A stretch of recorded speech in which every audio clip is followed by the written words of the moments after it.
Bruce Lee was teaching 300 students when arrogant master challenged him. 5 seconds later. Bruce Lee is teaching 300 students when a traditional kung fu master storms through the door and publicly questions everything he stands for. What happens in the next 5 seconds not only shocks everyone present, but becomes one of the most talked about moments in the history of martial arts. Los Angeles, California. Spring afternoon, 1969. The training hall occupies an entire warehouse in Chinatown, right on North Broadway.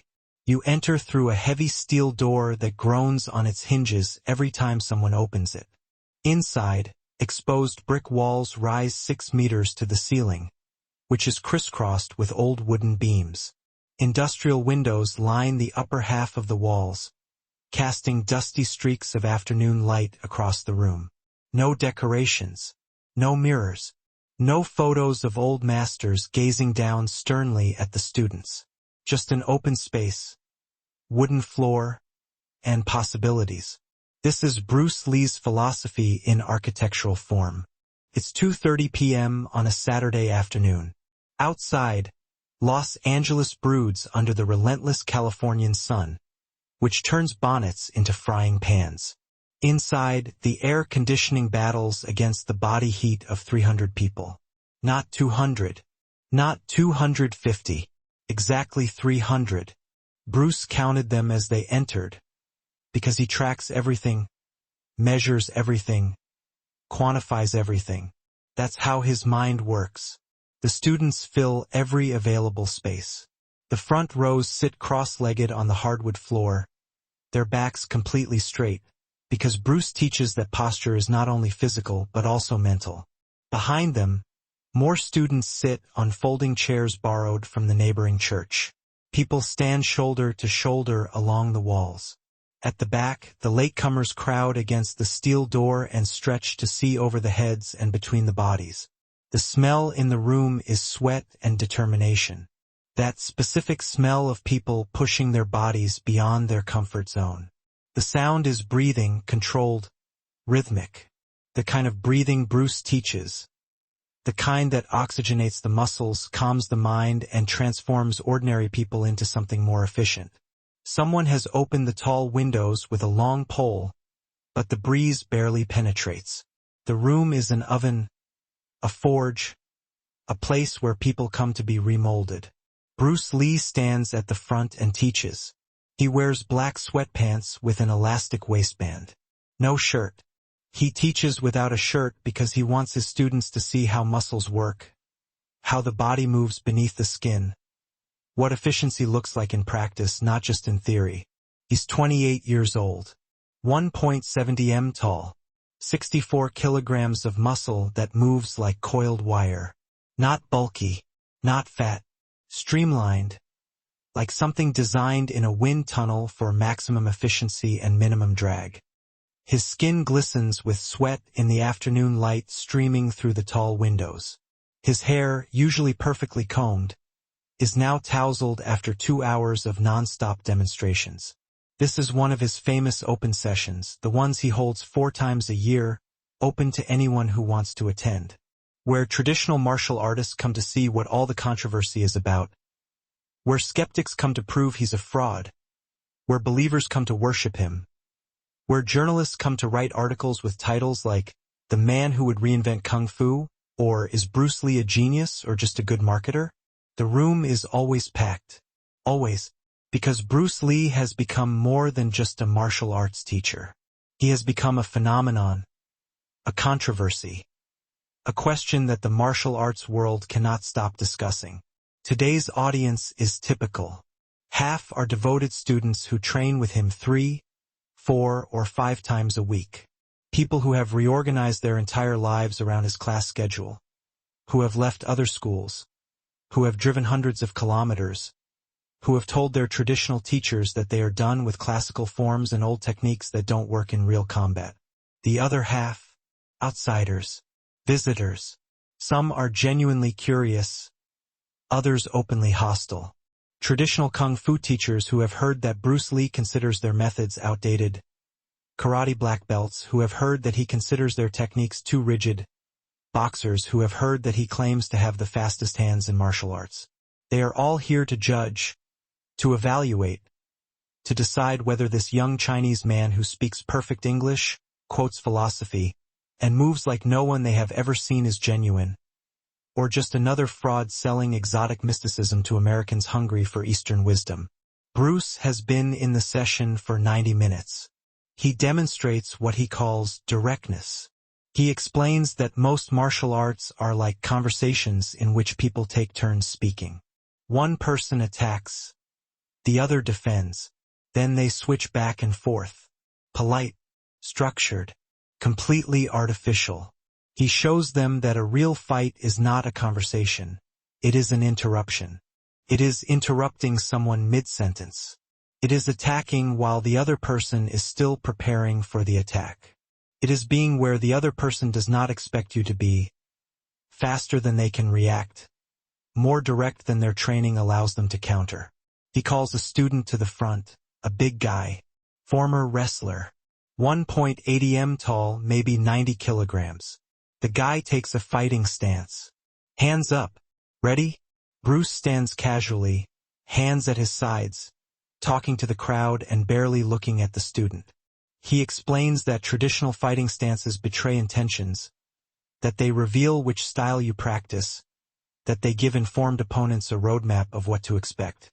He speaks in a calm, instructive voice when suddenly, his hand shoots out. Not a punch, a touch. Fingertips against the student's chest so fast that half the room doesn't notice. The student's eyes widen. He didn't see it coming, didn't react, didn't even move.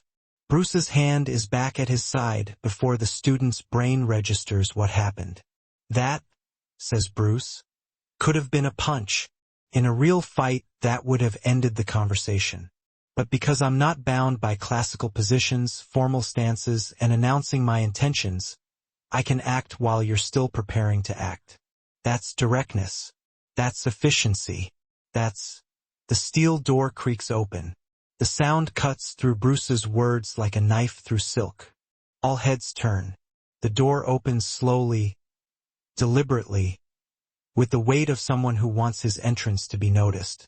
And through that door steps a man who plunges the already tense room into absolute silence. He is perhaps 50 years old. He is wearing a traditional silk kung fu uniform. Not the modern training clothes that most students wear, real silk, black with gold buttons. Then his gaze falls on Bruce Lee, and when he speaks, his voice carries far, deep, commanding. His English is tinged with Cantonese, but clear enough that each of the 300 people understands him perfectly. Bruce Lee. No greeting, an accusation. Those two words hang in the air like smoke from a gun. Despite the heat, the temperature in the room drops. All the students freeze. The big wrestler who is still standing at the front is forgotten. All attention is now focused on this man in the doorway. This uninvited guest. This challenge in the flesh. Bruce turns slowly. His expression does not change. Calm. Curious. Like someone observing an interesting insect that has landed on his arm. Not threatened. Not angry. Just attentive. Completely, utterly attentive. His body language changes subtly. Nothing obvious, but the students who have trained with him long enough notice it. His weight shifts. His hands, still at his sides, look somehow ready, like casually held weapons, like possibilities waiting to become actions. Yes, says Bruce. One word. Neutral. Revealing nothing. The man now steps fully into the room. The steel door slams shut behind him with a loud bang. The sound makes several students flinch. He walks forward without hurrying, each step deliberate. His hands are clasped behind his back. A traditional stance. The posture of a master who fears nothing because he has spent 50 years becoming untouchable. He stops about 3 meters in front of Bruce. Close enough to be confrontational. Far enough to maintain the illusion of respect. I am Master Wong Tenlock, he says, and he says it as if he expects the name to mean something. as if it should make people marvel or bow or show deference. I teach Wing Chun in San Francisco. Traditional Wing Chun. The authentic method passed down by Ip Man, the man who was your teacher, before you gave up everything he taught you. The words hit like blows. Given up. That word echoes in the room. Some of Bruce's students resist. Dan Inosanto, sitting in the front row, clenches his jaw, but Bruce raises a hand slightly. A gesture so small it is almost invisible. A call for calm. His students calm down. Barely. The tension in the room is palpable. Master Wong, says Bruce, his voice still calm and instructive. What brings you to Los Angeles? To my school? To interrupt a class of 300 students who have come here to learn. Wong's face hardens even more. I came because I've heard enough. For 2 years, I've been hearing stories about Bruce Lee. Bruce Lee, who says classical kung fu is useless. Bruce Lee, who tells his students to forget traditional forms. Bruce Lee, who claims to have invented something new and better. Bruce Lee, who brings shame upon his teacher, his lineage, and his art. With each sentence, his voice grows louder. By the end, he is almost shouting. I came to see if these stories are true. And if they are true, to show these 300 students that you are a fraud. That your methods are disrespectful. That your so-called philosophy is nothing but arrogance wrapped in English words. The room explodes. The students shout. Some defend Bruce. Others demand that Wong leave. The noise level rises instantly. But Bruce doesn't move. He doesn't react. He just stands there and watches Wong with the same calm, curious expression. As if he were watching a student struggling with a technique. As if this were just another teaching moment. Another opportunity to demonstrate a principle. He raises his hand again, and this time the gesture is larger. More authoritative. The room falls silent. Not gradually. Instantly. As if someone had flipped a switch. That is the level of respect his students have for him. That is the control he exerts. When Bruce Lee asks for silence, 300 people give him that silence. Master Wong, says Bruce, and now there is something different in his voice. No anger. Something more dangerous. Certainty. You traveled here to prove that I am a fraud. To show my students that traditional methods are superior. To defend the honor of Wing Chun and the legacy of IP Man. Wong nods vigorously. Yes, exactly that. Bruce tilts his head slightly. Then let me make you an offer. In front of these 300 witnesses. In front of students and skeptics and traditional martial artists. Let me prove to you now whether my methods work or whether, as you say, I'm just arrogant. The room holds its breath. Everyone is frozen. Wong's eyes narrow. What do you propose? Bruce's expression does not change, but something in his energy shifts. Like a taut spring about to release. Like water before it becomes a tsunami. Give me 5 seconds, Bruce says quietly. 5 seconds to show whether traditional Wing Chun can defend itself against what I teach. If you can stop me, block me, or counter me in those 5 seconds, I will close this school. I will apologize publicly. I will admit that you are right and I am wrong. The room holds its breath. The pause continues. Everyone leans forward, unconsciously. But, if I can show you the limitations of the classical methods, he pauses again. Then you stay here for the rest of the class. You sit with my students. You learn with an open mind. You allow for the possibility that maybe, just maybe, there are things that your 50 years of training haven't taught you. Wong's expression changes from angry to shocked, to calculating in the space of 3 heartbeats. He came here to humiliate Bruce Lee, to expose him, to destroy his reputation in front of 300 witnesses. And now Bruce is offering him exactly what he wants. Public demonstration. A clear winner and loser. The ultimate test. The ultimate proof. Wong looks around the room. He sees 300 faces staring at him, waiting. He sees cameras. Someone has a film camera. This will be recorded. Whatever happens here will be repeated, discussed, and analyzed for years to come. For decades. His legacy depends on what happens in the next 60 seconds. He looks at Bruce. This small man in black trousers and no shirt. This dropout from traditional training. This revolutionary who claims that the old methods are outdated. And Wong makes his decision. 5 seconds, he says. I accept your challenge. And when I have proven that Wing Chun is superior, you will never speak disrespectfully of traditional methods again. Bruce nods once. Dan, he says, without taking his eyes off Wong. Stop the time. Dan Inosanto pulls out his watch. His hand trembles slightly. Not from fear, from anticipation. Because he knows what is about to happen. Because he understands that everyone in this room is about to witness something they will talk about for the rest of their lives. At first, no one understood what he meant. 5 seconds.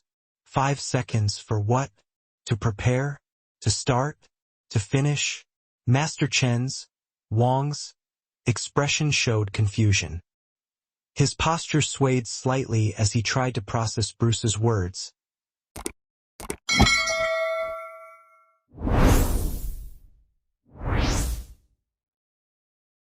But Bruce was no longer looking at Chun. He was looking at Dan Inosanto in the front row. Dan, stop the time, he said calmly. From the moment I move until Master Chun understands. 5 seconds. Dan took out his watch, his thumb hovering over the timer button. His face was a mixture of anticipation and something else. Concern, perhaps. Or maybe excitement about what he knew was coming. The other students did not have this knowledge. They only had the tension, the impossibility of the claim. 5 seconds to prove that decades of traditional training were incomplete. 5 seconds to demonstrate an entire philosophy. Seemed absurd. Master Chun seemed to think so, too, because his confidence returned and flooded his posture. 5 seconds, he repeated, and now there was contempt in his voice. You're going to defeat me in 5 seconds? Prove me wrong in 5 seconds. He laughed a short, bitter laugh. That's exactly the arrogance I wanted to expose. Bruce said nothing. He just stood there, feet shoulder-width apart, hands hanging loosely at his sides. No fighting stance. No traditional defensive posture. He just stood there like someone waiting for the bus, like someone who has absolutely nothing to prove, and all the time in the world. That alone was an insult to Chun. This casual disregard for proper form, for the rituals of combat, for the respect that should exist between martial artists. Chen's face turned red. You're mocking me with your casualness. You're standing there like a child, like someone who has never trained. I stand there like someone who is ready for anything, Bruce replied quietly. Your posture tells me exactly what you're up to. You're in anger. You're going to try to use your iron bridge technique, your powerful hand strikes. You've trained your forearms to be hard as wood. Your stance is immovable as mountains. But Master Chun, what happens when the mountain is asked to move like water? What happens when your strength meets speed you don't see coming? Chen's eyes flashed.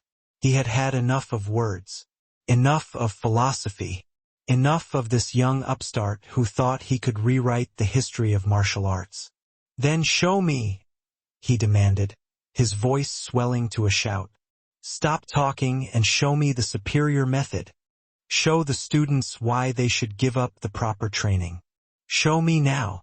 The room vibrated with his anger, with the power of his conviction. And Bruce Lee nodded once, a small gesture of agreement. He looked at Dan. Start the stopwatch. Dan's thumb pressed the button. Click. The sound was impossibly loud in the quiet room.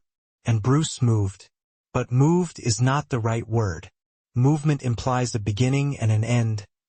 It implies something you can follow with your eyes. It implies a process. What Bruce did was occupy the space differently.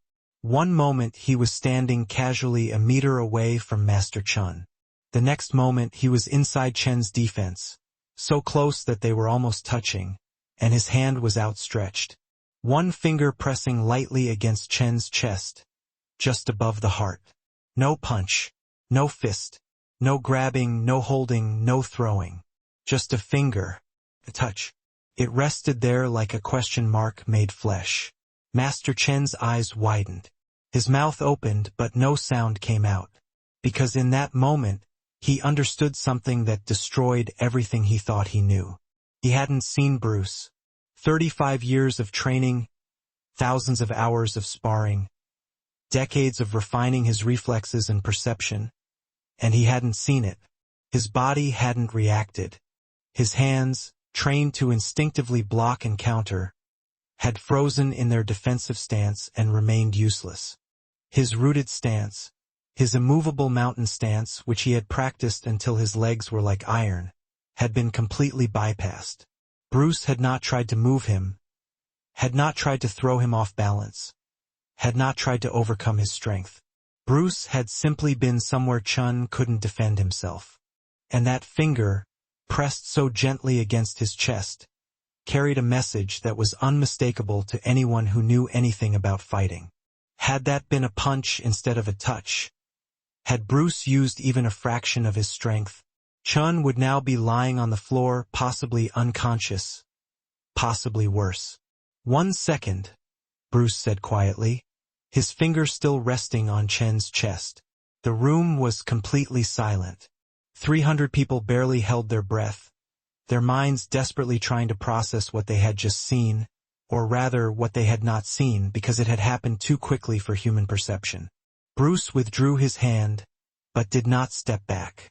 He remained within Chen's defense, violating every principle of safety and distance, demonstrating that this space now belonged to him. That Chen's defensive position meant nothing. "You think you weren't ready?" Bruce said, his voice now gentle, almost friendly. "You think it was a trick? That I moved faster than you expected? That you would have been prepared in a real fight?"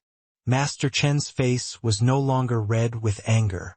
It was pale, the color draining as the realization dawned on him. He opened his mouth to say something, but then closed it again. Finally, he managed to say, "How did you?" "Let's try it again," said Bruce, stepping back into his relaxed stance. "This time you know I'm coming. You're ready. You're prepared. Use everything you know. 35 years of training. Let's see if it's any good." Dan looked at his watch, his expression stunned. "That was 1.2 seconds, he said in little more than a whisper. A wave went through the 300 students, a collective gasp, incredulous murmurs. 1.2 seconds. Master Chun had traveled 5 hours to challenge Bruce Lee. He had stood before 300 witnesses and demanded proof. He had gotten it in 1.2 seconds. But Bruce wasn't done yet. "One more time," he said to Chun. "You have 4 seconds left. Show me the traditional training. Show me the forms you've practiced 10,000 times. Show me the wisdom of 8 generations of masters." It was an invitation, a challenge, and a lesson all at once. Chen's pride struggled with the proof of what had just happened. Every instinct told him to leave this hall and never speak of this moment again. But he had made this public. He had challenged Bruce in front of 300 witnesses. To leave now would be to confirm everything Bruce had said about traditional martial arts being stuck in the past, about forms being useless in real combat, about the need to evolve beyond old methods. Chun resumed his stance. This time, his concentration was absolute. His eyes fixed on Bruce like laser beams. His body was tense, ready to spring into action at the first movement. He was ready now, really ready. Every nerve was taut, all his senses sharpened. Every technique he had ever learned, loaded and ready to go. Bruce stood casually and waited. "Whenever you're ready, Master Chun." This time Chun didn't wait. He lunged forward, his body moving with genuine skill and power. His front hand shooting out in a traditional punch backed by 40 pounds of forearm strength. His rear hand ready for a follow-up attack. His footwork solid and precise. It was actually beautiful to watch. The result of decades of dedicated practice. For a split second, it looked like it might actually work. And then Bruce was simply no longer there. He had slipped past Chen's attack, moving at an angle that took him completely out of the line of force. And as Chen's punch went through empty air, Bruce's hand touched his shoulder so lightly that it was almost a caress. The message was clear. That could have been a punch to the jaw, to the temple, to the throat. Chen tried to recover, to turn around and bring his other hand into play, to adjust to this new position with the help of his training. But Bruce was already moving again, flowing like water around Chen's counterattack. And this time, his finger touched the side of Chen's neck, right where the carotid artery pulsed. Another point, another opening, another moment when Chen's life would have been in Bruce's hands in a real fight. Chen turned, trying to reposition himself to get back into his stance, to find ground where his superior experience could come into play. But Bruce had already touched him 3 more times, once on the floating rib, once on the kidney, once on the back of the knee, a light blow that nevertheless sent a clear message about what a real blow would do. Chen stumbled slightly, not because of the force Bruce had used, but because of the psychological effect of being completely and utterly outclassed. His hands were still in a defensive stance, still ready to block and counter, but they were blocking air, defending against attacks that did not come from the angles he had trained for. Bruce had turned the entire structure of traditional combat, with its formal stances and prescribed techniques, into a cage that trapped Chen in his own knowledge. "Stop!" Chen said suddenly, his voice hoarse. He straightened up and let his hands fall to his sides. His chest rose and fell, not from physical exertion, but from the emotional shock of what had just happened to him. Dan looked at his watch again. "For 0.8 seconds, he announced, and this time his voice sounded stronger, filled with something like awe. Total time, 6 seconds. Bruce had given himself a second's leeway and used it to prove his point 6 times over. Finally, Chen straightened up, and when he bowed to Bruce, it was a deep bow. The bow of a student to a teacher, not the formal bow of one master acknowledging another. "I would like," he said, his voice steady now, accepting, "to stay for the rest of your class if you will allow it. I would like to learn what you teach, not to abandon what I know, but to add to it, to evolve it, to make it alive instead of preserved." A smile broke across Bruce's face like sunrise. "Master Chen, there's a spot right there in the front row. Dan, make room." Dan Inosanto immediately shifted over, and several students around him did the same, creating a space. Chen walked to it, his gait different now, less rigid, as if even his body was already beginning to let go of some of that classical structure. As he sat down cross-legged on the floor in his traditional uniform, surrounded by students in modern workout clothes, the incongruity was obvious. But somehow it also felt right, like a bridge being built between past and future. Bruce addressed the room again, his voice carrying that electric quality that made every word feel important. "Let me tell you all something crucial. What you just witnessed wasn't about me being superior to Master Chen in a different context. In a formal challenge match with rules and referees and traditional structure, Master Chen might have advantages I don't have. His conditioning is incredible. His power is real. His dedication is unquestionable. But I didn't meet him in his context. I met him in reality. No rules, no ref, no warning, just action and reaction. And that's the point. Real combat doesn't care about your lineage. It doesn't care how famous your teacher was. It doesn't care how many forms you've memorized. It only cares about one thing. Can you respond effectively to what's actually happening in the moment?" He moved to the center of the room, and 300 students, plus one humbled master, leaned forward. This is why I teach Jeet Kune Do as a philosophy, not a style. The moment it becomes a style, it becomes limited. It becomes something that can be studied, predicted, countered. The moment you say, this is how we do it in JKD, you've already lost, because real combat doesn't care about how you do it. It only cares about whether you did it. One of the senior students, a young man named Jerry who'd been with Bruce for 3 years, raised his hand. Bruce nodded at him. Sifu, but don't we need some structure? Some foundation? Master Chun trained for 35 years. Most of us have trained for only a few years. How do we develop skill without forms? Without repetition? Without traditional methods? It was a good question.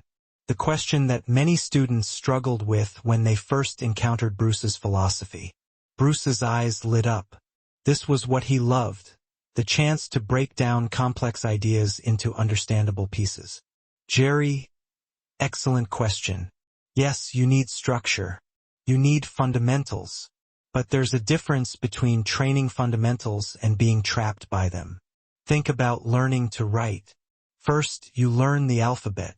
You practice forming letters over and over until it becomes automatic.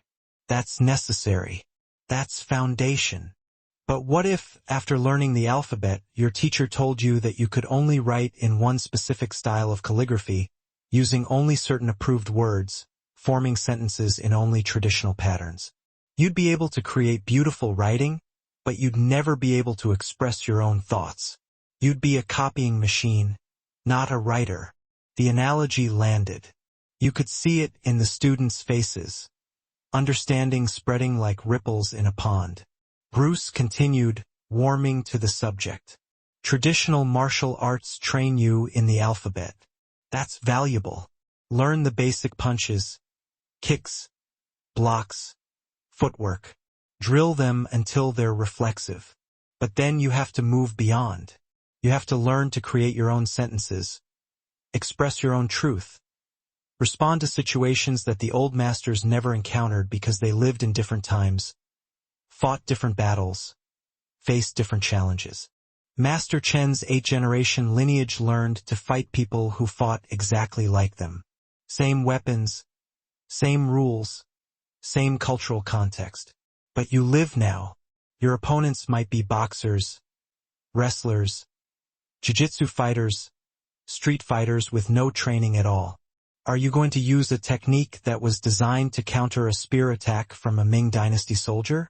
Or are you going to understand the principle behind that technique and adapt it to work against what you're actually facing?